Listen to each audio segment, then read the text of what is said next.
আমার হাজবেন্ড আর আমার দেবরের আগেও দুটো বিয়ে করছিল, দুটো বই চলে গেছে। মনে করেন এর আগেও আমার শ্বশুর এরম করছে, মানে গ্রামের অনেক মেয়ের সাথে এরম করছে, গ্রামের লোকজন সব কই। ডিএনএ টেস্টের রিপোর্ট মিথ্যা। শুধু হিটু শেখ নয়, জড়িত তার 2 ছেলেও। কি বলছে আসিয়ার বড় বোন আবারও নতুন করে? ভিউয়ার্স, এ বিষয়ে জানতে সম্পূর্ণ ভিডিওটি দেখে সঙ্গেই থাকুন।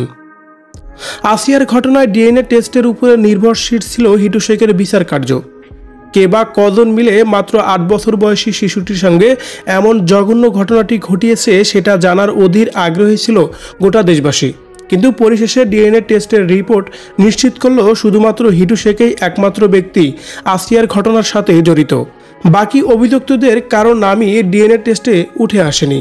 তাহলে তারা কি আসলে নির্দোষ নাকি এ কাজে হিটু শেখকে সহযোগিতা করেছে, সে বিষয়টি পরিষ্কার হয়নি এখন পর্যন্ত। যদিও আসিয়ার পরিবারের দাবি হিটু শেখের গোটা পরিবারই এই ঘটনার সঙ্গে জড়িত, কিন্তু ঘটনার পরে আসিয়ার মুখ থেকে কোনো প্রমাণই নিশ্চিত করতে পারেনি পুলিশ প্রশাসন।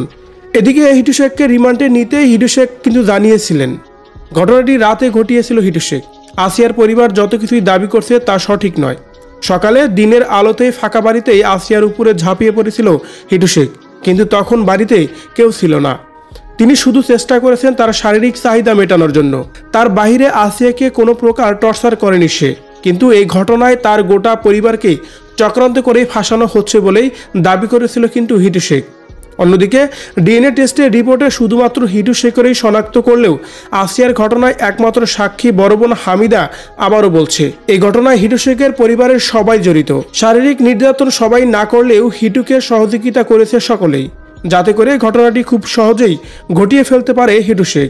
যদিও হামিদার এমন দাবি তেমন কোনো নির্ভরযোগ্য যুক্তি এখনও খুঁজে পাওয়া যায়নি, কিন্তু তবুও আইন শৃঙ্খলা বাহিনী বিষয়টিকে আরও সময় নিয়ে বিশ্লেষণ করবেন এমনটি জানিয়েছেন তারা। অন্যদিকে আইন উপদেষ্টা আসিফ নজরুল কিন্তু বক্তব্যে এটা নিশ্চিত করেছেন যে দর্শকের ফাঁসি নিশ্চিত। এমন জঘন্য ঘটনাকে কোনোভাবেই প্রশ্রয় দেবে না বাংলাদেশের আইন সংবিধান। এখন শুধু অপেক্ষার বাকি আসামিদের সঠিক পর্যালোচনা করা। তারা কি আসলেই অপরাধী নাকি নির্দোষ সেটা প্রমাণের অপেক্ষায় এখন আদালতের। হয়তোবা খুব শীঘ্রই সর্বোচ্চ শাস্তির আওতায় আনা হবে হিটু শেখকে, আর সেই অপেক্ষায় রয়েছে গোটা দেশবাসী। ভিউয়ার্স, আসিয়ার ঘটনায় শুধু হিটু শেখই একাই জড়িত নাকি তার পুরো পরিবারই জড়িত আছে বলে আপনার মনে হচ্ছে? ডিএনএ টেস্টের রিপোর্টকে আপনি কিভাবে নিচ্ছেন কমেন্ট করে অবশ্যই জানাবেন কমেন্ট বক্সে। ধন্যবাদ পুরো ভিডিওটি দেখে সঙ্গে থাকার জন্য।